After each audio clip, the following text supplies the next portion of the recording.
બદલીપુરની team આધા ફૂલ. નામ kitty, ઉંમર 16 વર્ષ, ધોરણ 11મું, ગુણ જોશ પર છે અને હોશ પર. કિટી માટે કશું અશક્ય નથી. નામ અદરક, ઉંમર 15 વર્ષ, ધોરણ 7મું, સ્કૂલ છોડી દીધી છે. ગુણ 1 નંબરનો જુગાડો. અદરક પાસે આઈડિયાનો ભંડાર છે. નામ તારા, ઉંમર 12 વર્ષ, ધોરણ 7મું, ગુણ માહિતીનું હાલતું ચાલતું પુસ્તક. તારા ક્યારેય જૂઠું નથી બોલતી. ત્રણેય બદલીપુરમાં રહે છે. ત્રણેયને જાસૂસી કરવાનો બહુ શોખ છે.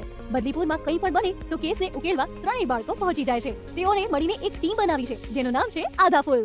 બદલીપુરમાં વિવેક નામનો એક છોકરો રહેતો હતો. તે પોતાના રૂપ રંગથી જરા પણ ખુશ ન હતો. તેથી તે સતત ઉદાસ રહેતો હતો. હું કેટલો જાડો છું. જો હું પણ ખુબીલાલ જેવો દેખાતો હોત તો.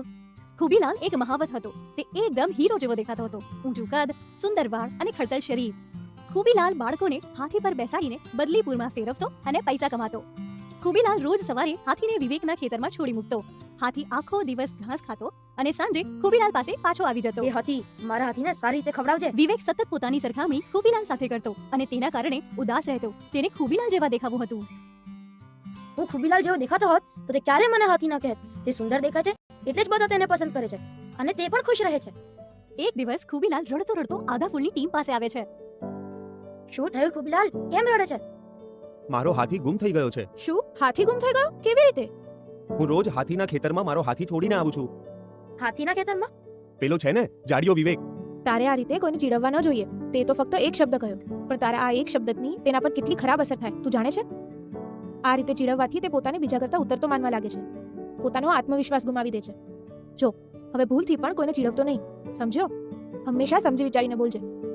હવે બોલ, શું થયું હતું? મારો હાથી રોજ જાતે ઘરે આવી જતો પણ આજે ન આવ્યો એટલે હું તેને લેવા ગયો. મને શી ખબર, તે તો ક્યારનો જતો રહ્યો છે. મારો હાથી ક્યાં હશે? મને મારો હાથી પાછો જોઈએ છે. મને ખબર છે તારો હાથી ક્યાં છે.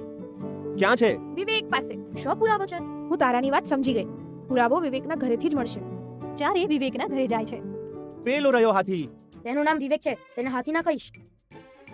અદરકની જેમ જ જો તમે તમારા મિત્રો બીજા વિશે બોડી ટોક કરે તો શું તમે પણ તેમને સુધારશો?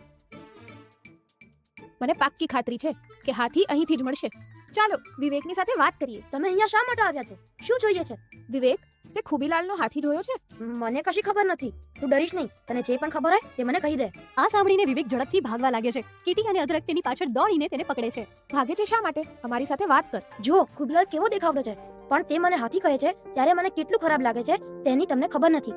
તો પછી ખુબીલાલ સાથે મારી સરખામણી ન કરું તો કોની સાથે કરું?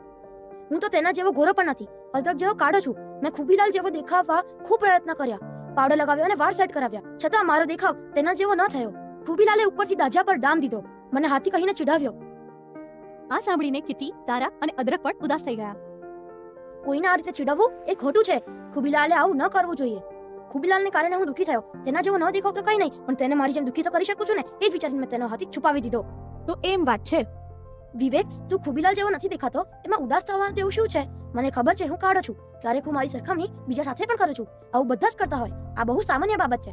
જ્યારે હું આવી સરખામણી કરું છું ત્યારે મારી જાતને કહું છું કે દરેક માણસ પોતાની રીતે ખાસ હોય છે અને તેથી રંગ લઈને મને ખરાબ નથી લાગતું. મને ચશ્મા છે અને કિટીને નથી, પરંતુ હું શા માટે વિચારું કે મારે કિટી જેવા દેખાવું છે? હું તારા છું અને હું જેવી છું તેવી જ સારી છું, કોઈના જેવી નહીં, બસ મારા પોતાના જેવી.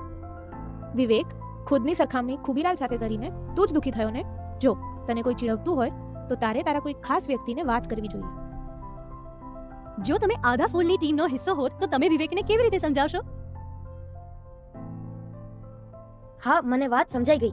હવે હું મારી સરખામણી કોઈની સાથે નહીં કરું. બીજા સાથે રૂપ, રંગની સરખામણી નુકસાનકારક છે. તેના કારણે સંબંધો પણ બગડે છે.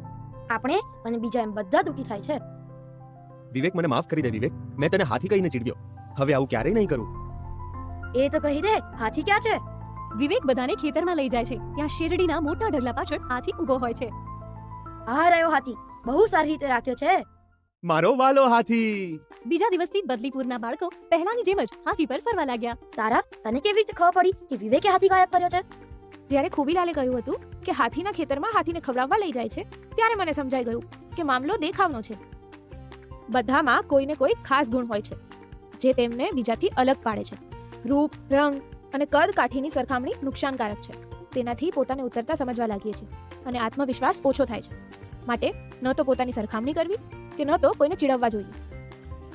આ વાત આજે આધા ફૂલે બદલીપુરના લોકોને સમજાવી દીધી. આધા ફૂલ જિંદાબાદ. વાર્તાનો બોધ. આ વાર્તામાંથી તમે શું શીખ્યા? વિવેક પોતાની તુલના ખુબીલાલ સાથે હંમેશા કરતો રહે છે. પોતાની તુલના ખુબીલાલના કાળા ઘટ વાળ અને ખડતલ શરીર સાથે કરે છે. એક દિવસ વિવેક ખુબીલાલની જેમ ન દેખાતા ખૂબ જ ઉદાસ થઈ જાય છે. ગુસ્સામાં આવીને તે ખુબીલાલનો હાથી છુપાવી દે છે. આધા ફૂલ ટીમ હાથી શોધી કાઢે છે. આપણે આપણી તુલના અન્ય સાથે ન કરવી જોઈએ. આપણે જેવા છીએ તેવા જ સારા છીએ.